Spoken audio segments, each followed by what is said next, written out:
ये देखिए, अपने घर की सब्ज़ी उखाड़ने का मज़ा ही और है।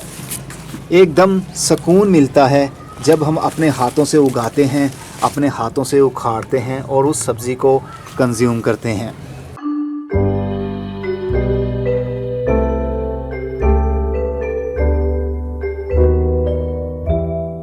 आज है 16 अक्टूबर 2025। अस्सलाम वालेकुम मेरे दोस्तों, सज्जनों और बेलियों। मैं लगाने वाला हूँ आज कोलराबी के बीज। ये गोभी की नस्ल से ही है, जैसे बंद गोभी, फूल गोभी, ब्रोकली, उसी नस्ल से ही है ये। तो आज इसका हम बीज लगा कर देखेंगे और देखेंगे इस तरह का फल बनेगा या नहीं। ये सर्दी की सब्ज़ी है, इसलिए सर्दी शुरू होने से पहले 15 सितंबर से 15 अक्टूबर तक इसके बीज लगा सकते हैं। मैं थोड़ा सा लेट हूँ। अक्टूबर के महीने के एंड तक भी इसके बीज लगा लिए जाएँ तो अच्छा रहता है।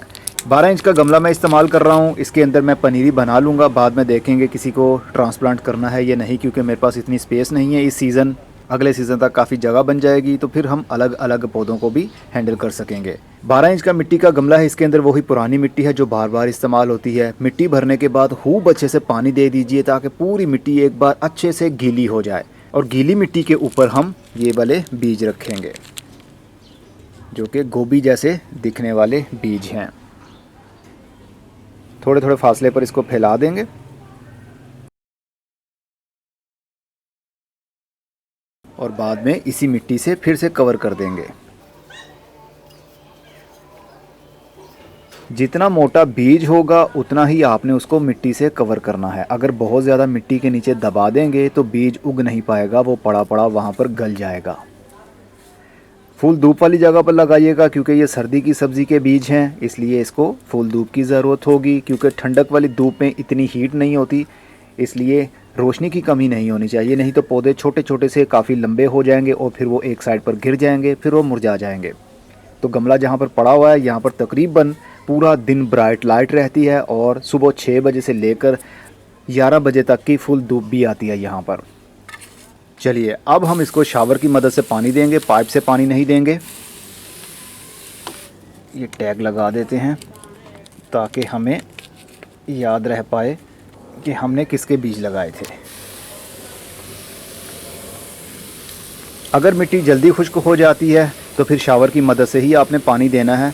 अगर पाइप से पानी देंगे तो हो सकता है कि बीज और मिट्टी अपनी जगह से हिल जाएं और बीज उग ना पाए।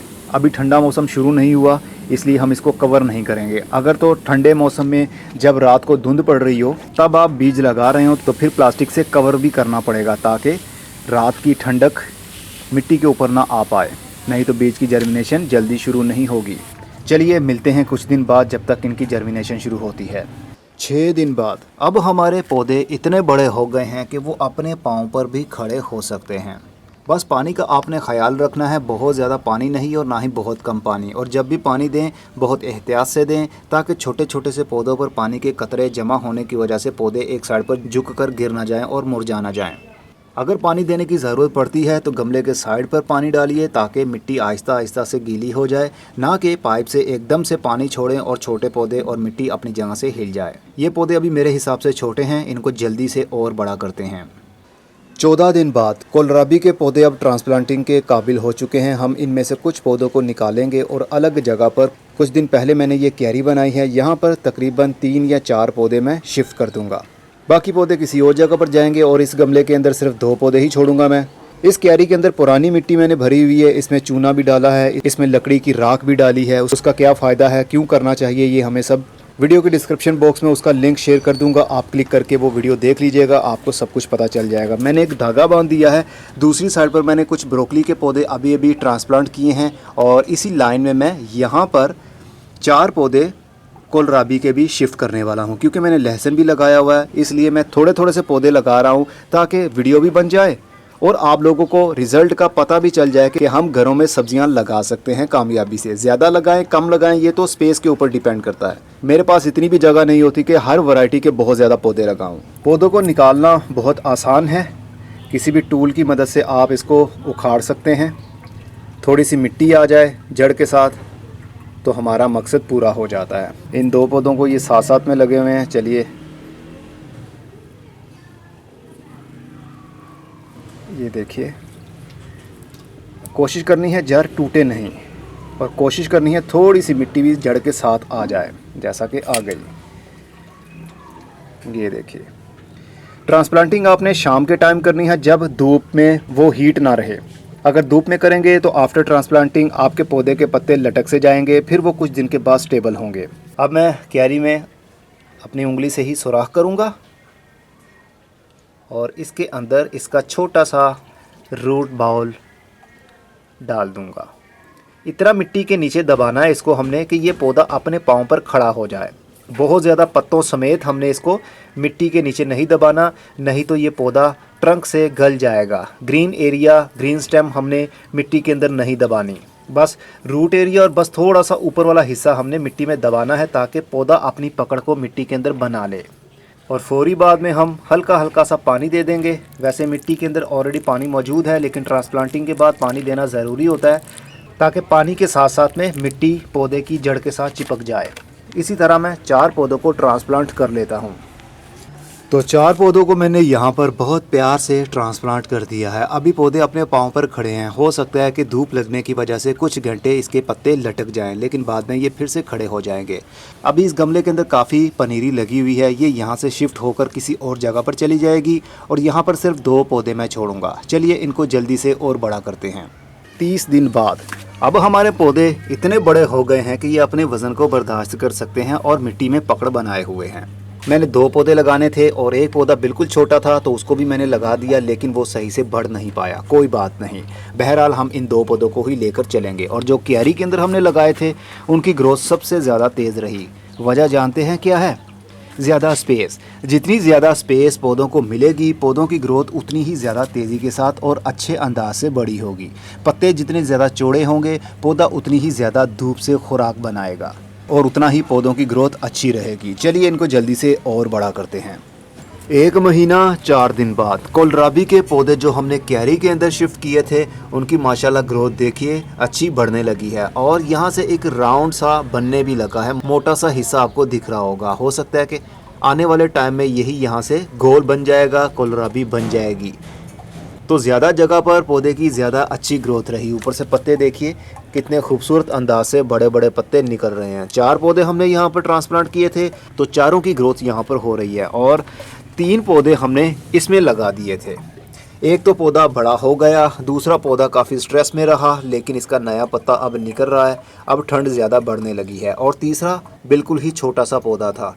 जो सूखे पत्ते हों उनको हमने साथ में नहीं रखना और तने के पास में छोटे पौधे के मिट्टी ज़रूर चढ़ा दिया करें ताकि ये अपने पाँव पर खड़ा रह पाए और अपनी ग्रोथ को आगे बढ़ाए। जब ये पौधा अपने पाँव पर खड़ा हो जाएगा जैसा कि ये है, तो फिर हमें मिट्टी चढ़ाने की ज़रूरत नहीं होगी।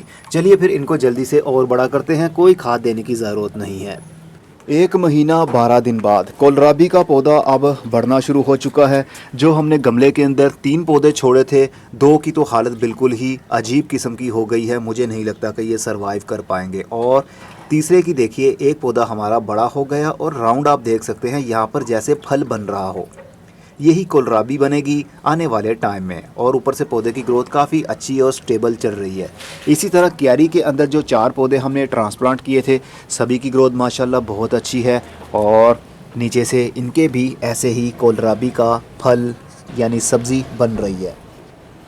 इसको कोई स्पेशल खाद देने की ज़रूरत नहीं है, बस मिट्टी की हल्की हल्की सी गोडी करते रहना है। अगर मिट्टी की गोडी नहीं होगी तो एरेशन बंद हो जाएगा, यानी मिट्टी के अंदर ऑक्सीजन जा नहीं पाएगी। तो पौधे की रूट्स को ऑक्सीजन ना मिलने की वजह से पौधा स्ट्रेस में चला जाता है और मिट्टी सख्त होने की वजह से भी।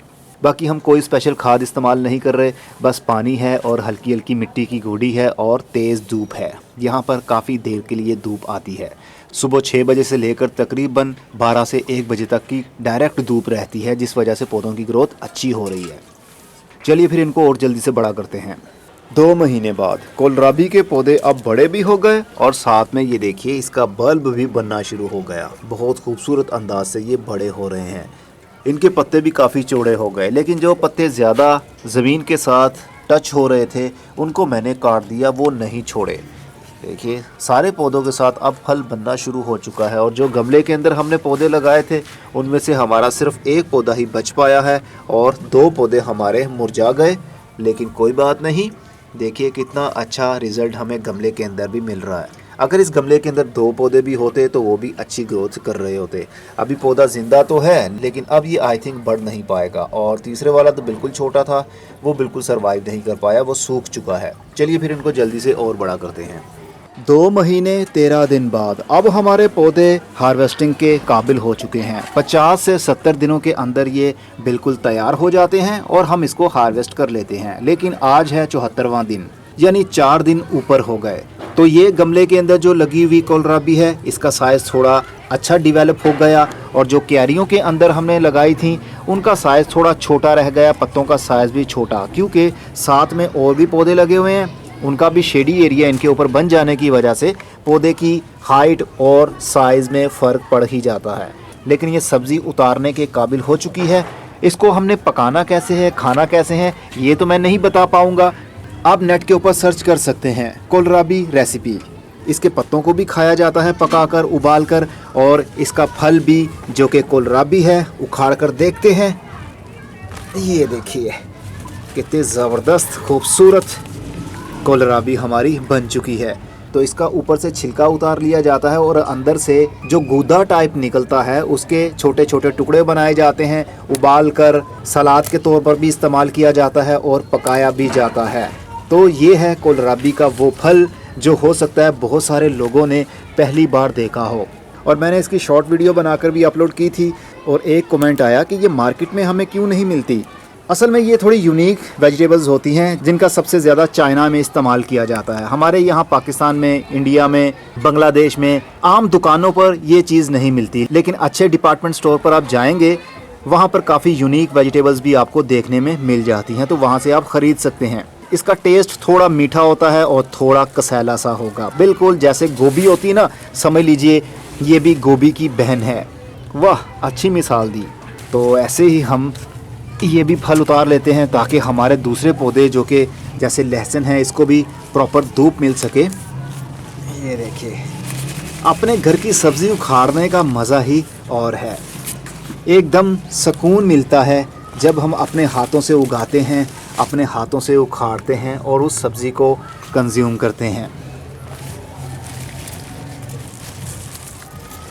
मिट्टी आप देख सकते हैं कैसे भुरभुरी मिट्टी है। अभी भी अच्छी मिट्टी होने की यही निशानी है।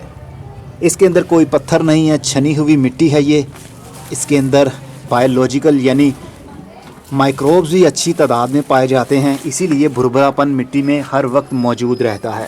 तो जनाब, सबसे बड़ा फल का साइज़ हुआ गमले के अंदर, क्योंकि ये प्रॉपर एक खुली डुली जगह पर लगा हुआ था और प्रॉपर सूरज की धूप और रोशनी इसके ऊपर आ रही थी, इसलिए साइज़ बड़ा हुआ।